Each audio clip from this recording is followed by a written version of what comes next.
You've been removed from this case. You shouldn't be here. No, I shouldn't. I was a specialized field medic. 3 deployments. Your son is not gone. Let her finish. He's locked in a survival response I've reached past before. Do it, please. The water's over.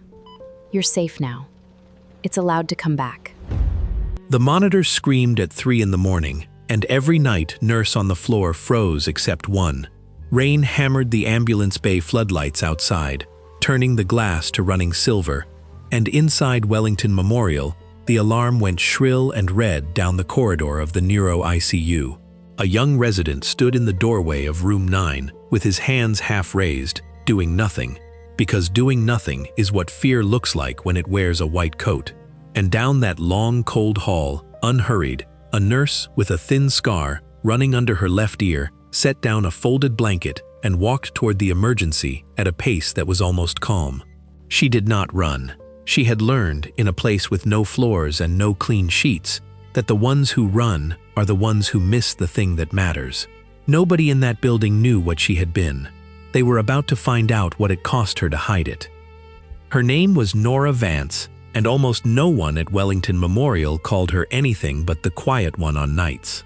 She came in when the building had gone soft and dim, tied her hair back without a mirror, and moved through the intensive care ward with a stillness that made the other nurses uneasy without their knowing why. She flagged the small things, a dosage that didn't match a body weight, a line running a hair too fast, and she flagged them without ever making a fight of it, moving each problem quietly to the desk where it belonged. She kept her scrubs plain.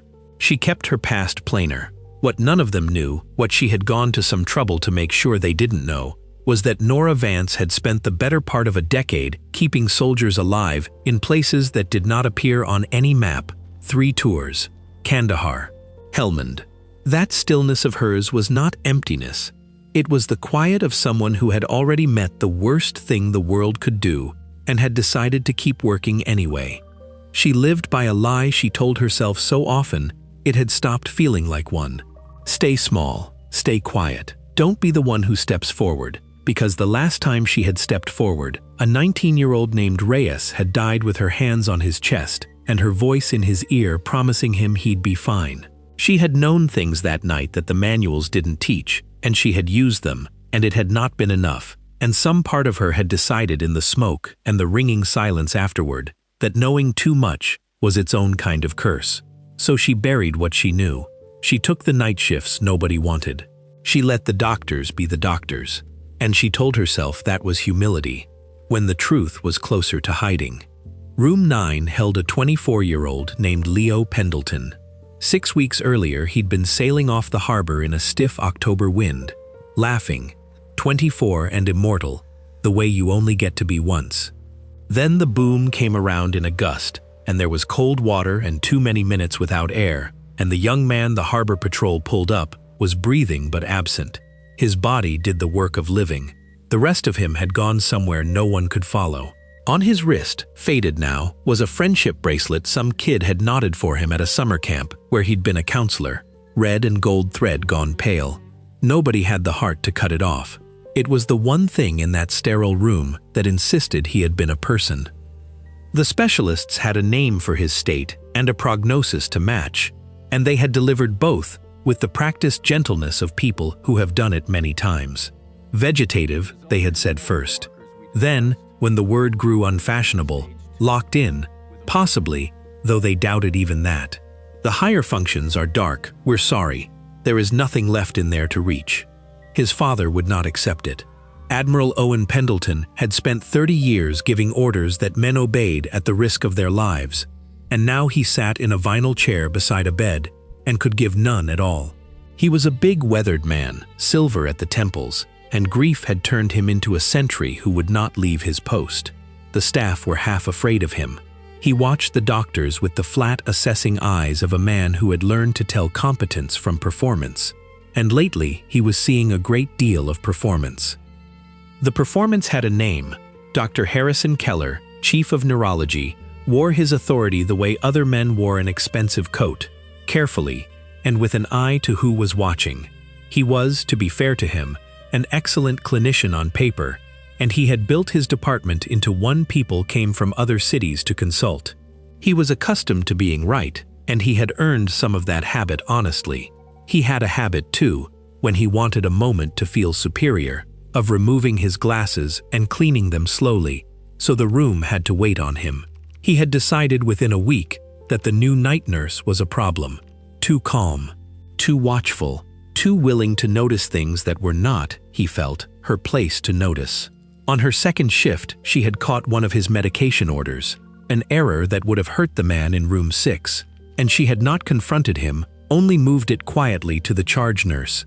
He had not thanked her. He had found her the next night studying Leo's chart and asked, loud enough for the corridor to hear, whether she'd like him to explain the longer words.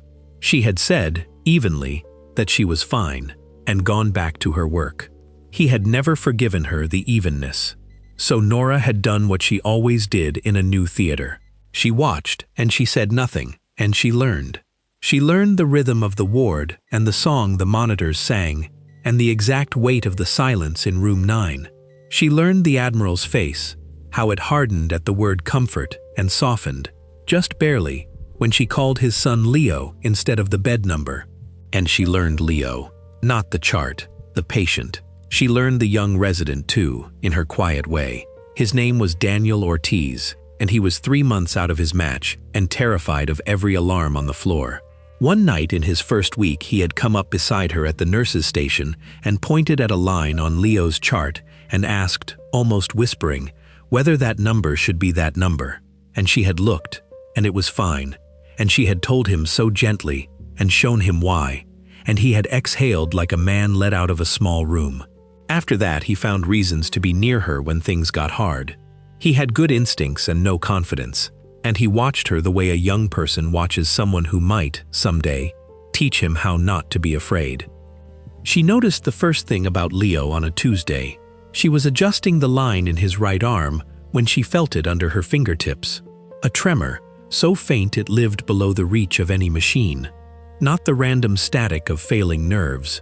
A cadence, rhythmic, patterned. She went very still, the way she used to go still when something in the dark did not fit, and she watched his throat and saw a swallow that should not have been there, and a flutter at his eyelids that answered the tremor in his arm, like call and response. He isn't gone, she thought, and something cold and electric moved down her spine. He's behind a wall. She lowered his arm gently and said nothing, because she had learned a long time ago that the truth was worthless until you could survive saying it out loud.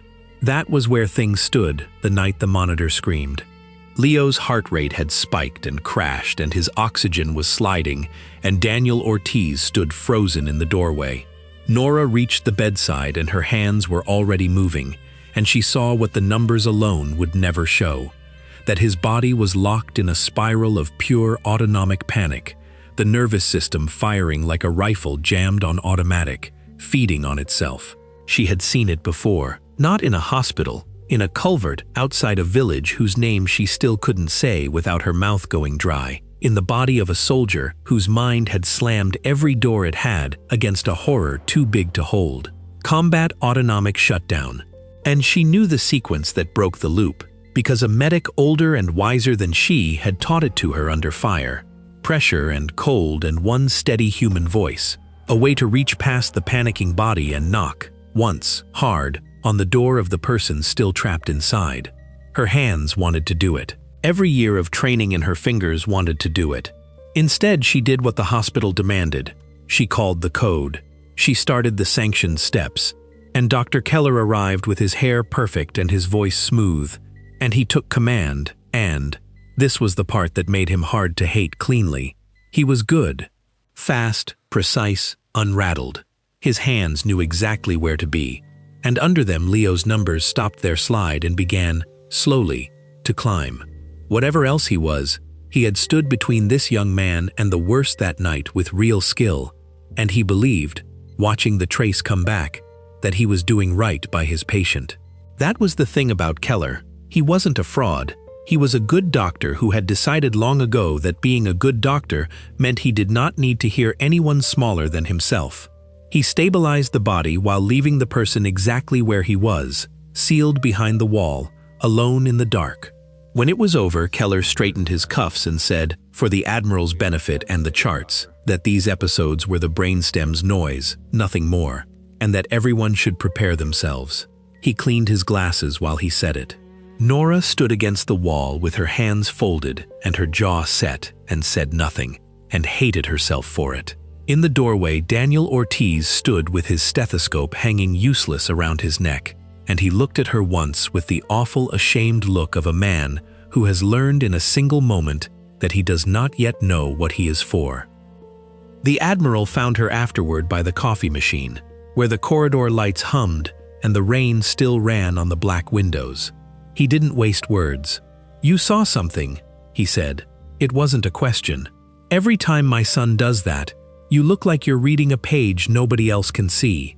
She looked at this big broken man and thought about Reyes and about the lie she lived by, and she felt the wall inside her own chest, the one she'd built to keep everything she knew from ever costing her again. "I'm a nurse, sir," she said. "The doctors know his case." He studied her the way he must once have studied a horizon before weather. "My whole career," he said quietly, "I learned to tell the people who talk from the people who know. You don't talk." Then he went back to his post beside his son, and Nora stood alone with the truth pressing on the back of her teeth.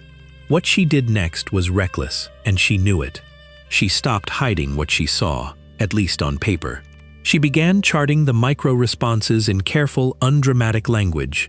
The arm tremor at the sound of his father's voice, the change in his breathing when the friendship bracelet was touched, the tears that welled once, unmistakably, when a nurse mentioned his mother. She wrote it plain so it couldn't be dismissed as feeling, and she brought it, respectfully, to Dr. Keller and asked him to consider a consult. He read it standing up. He read it the way you read a note from a child. Then he took off his glasses and cleaned them, slowly, and told her that pattern-seeking was the oldest error in medicine, that grieving families and tired nurses saw meaning in noise because they needed to, and that he would thank her to remember she was there to turn patients and hang bags, not to author neurology. And then, because she had embarrassed him by being right about the medication once, he did the small, cruel thing that small men do inside their big competence. He filed a formal complaint, overstepping scope, distressing the family with unfounded claims. He requested she be removed from the Pendleton case, and he hinted, in the language such men use, that her license itself might bear a closer look. They took her off the case that Friday. On Sunday night, alone after her shift, Nora Vance stood in the fluorescent hum of the staff locker room and cleaned out her locker into a paper bag, because she had convinced herself she should quit before they made her. Hand sanitizer and something organic underneath it. The smell of every hospital in the world. Rain on the high window. She held her old field idea moment. A woman 10 years younger, harder-eyed, a woman who had run toward the screaming instead of away from it. And she thought, so this is where it ends. Not in a war, in a locker room, because you were too much of a coward to say the thing you knew. She thought about Leo behind his wall, running out of nights. She thought about the Admiral at his post. She thought about Daniel Ortiz standing useless in a doorway. And she thought about Reyes. And for the first time in 10 years, she let herself finish the thought she'd always cut off, that Reyes had not died because she knew too much. He had died because there was nothing on this earth that could have saved him, and knowing had at least let her hold his hand and call him by his name at the end. Knowing was not the curse. Hiding was. She put the field ID back around her neck, under her scrubs, where she could feel it, and she went back up to the ward. The Admiral was in the family lounge, and he was not alone. Dr. Keller was there, mid-sentence, using the gentle final voice, the one that meant papers were coming, words like withdrawal of support and quality of remaining time. The Admiral's hands were flat on his knees, and his face had gone gray. Nora stopped in the doorway. This was the moment. She could turn around. She could keep her license and her lie and her small, safe life. Keller saw her, and his eyes narrowed, and he said, "You've been removed from this case. You shouldn't be here." "No," she agreed, "I shouldn't." Then she turned to the Admiral, and she stopped being the quiet one. "Sir," she said, "I need to tell you who I am so you can weigh what I'm about to say." Her voice was steady, low, the voice she'd used in the worst places she'd ever been. "I was a combat medic, 3 tours. I've held men together who the book said were already gone. Your son is not gone. He is locked in a survival response I have seen with my own hands more times than I can count. The kind a body throws up around a mind that isn't ready to die. There is a way to reach past it. It is not in your doctor's book because your doctor was never in the places where it was written. It won't harm him, and if I'm wrong, you will have lost nothing but a few minutes. If I'm right, you get your son back." The room was dead silent. Keller made a sound of disgust and reached for the wall phone to call security. And the Admiral, the man who had learned to tell the ones who talk from the ones who know, raised one hand, and Keller stopped. The Admiral did not answer her right away. He looked at his son through the open door across the corridor for a long, long time, and when he finally turned back to her, his eyes were wet and fierce, and he said only, "Do it." Then he stood, enormous in the small room, and turned to Keller. "Get out of my way, doctor." And then, to Nora, in a voice that had never once in 30 years said the word, and made it sound like this, "Please." She had Keller send for the attending on record and 2 witnesses. She would not do this in the dark, not this time. Daniel Ortiz came because she asked for him by name and stood at the foot of the bed with his hands trembling and his eyes locked on hers, learning. She stood at Leo's bedside with the rain still running silver on the black glass and the monitors singing their soft chorus, and she put her hands on a stranger's son the way she had once put them on her own soldiers. She spoke to him the whole time, low and even, the way you speak to someone you are refusing to lose. She told him his father was here. She told him the water was over, that he was warm, that he was safe, that it was allowed to come back now. She applied the sequence exactly as it had been taught to her, under a sky that was trying to kill them both. Pressure and cold, and one human voice knocking, once, hard, on the door. For a long moment, nothing happened, and Nora felt the whole weight of her life balanced on it. Then Leo Pendleton's fingers closed around his father's hand. Not a tremor, a grip, deliberate, weak, and utterly, unmistakably human. His eyes opened, swam, and found the Admiral's face. His mouth worked, and no sound came, and then a sound did. A cracked, dry, impossible word. "Dad." The Admiral folded over his son and made a noise no one in that room would ever forget. And Daniel Ortiz at the foot of the bed started to cry without shame, and even the attending physician had put a hand over his mouth. Dr. Harrison Keller stood very still with his glasses in his hand, and nothing at all to clean them for. The story went where such stories go, quietly and then not. There was a review, of course, the formal kind, with a long table and folded hands. The most difficult room Nora had entered since she'd come home. They asked her to account for herself. What she did not know, sitting there answering their questions in her plain voice, was that the Admiral had made 2 phone calls the night his son said his name. The first was to his lawyer. The second was to a retired master sergeant named Boyd Ellison, who had commanded a forward surgical team in Kandahar in a difficult year, and who had known exactly one medic he would have trusted with his own children. Boyd Ellison had put down the phone and started making his own calls, and word traveled in the community Nora had left the way it always traveled there, hand to hand, quietly, without asking anyone's permission. 7 of them came, in the rain, in dress uniform, blues dark and dripping onto the white marble of the Wellington Memorial lobby. Men and women she had served beside, and carried, and been carried by. Boyd Ellison was at the front, older now, thinner, leaning on a cane he pretended not to need. When Nora came down from that long table, pale and drained, and certain she'd lost everything, she stepped out of the elevator and stopped. The lobby had gone silent, and as 7 soldiers came to attention and raised their hands in a full salute, and held it, water running off their dress blues onto the marble, saluting a woman in plain scrubs with a field ID under her collar and a thin scar beneath her ear. Administrators stood frozen. Visitors rose to their feet without knowing why, and at the back, in a wheelchair his father was pushing with unsteady hands, A young man with a faded red and gold bracelet on his wrist lifted his own weak arm and tried, and mostly managed, to salute her too. Dr. Keller watched from the edge of it, and to his small credit, something in his face cracked and let a little light in. He was not a man about to be redeemed in an afternoon, but he was a good clinician, and good clinicians, given time, sometimes learn the one thing they had left to learn. Afterward, when it was quiet again, the Admiral found Nora by the tall lobby windows where the rain still fell. He did not thank her with a speech. Men like him don't. He simply stood beside her a while, watching the water. Then he took the worn dog tags from around his own neck, his from another lifetime, and pressed them into her hand and closed her fingers over them. "You gave me my boy," he said. "There's a young resident upstairs who froze in a doorway and hates himself for it. He reminds me of somebody I met a month ago by a coffee machine. Will you help him? Teach him what you know. Don't let it stay buried."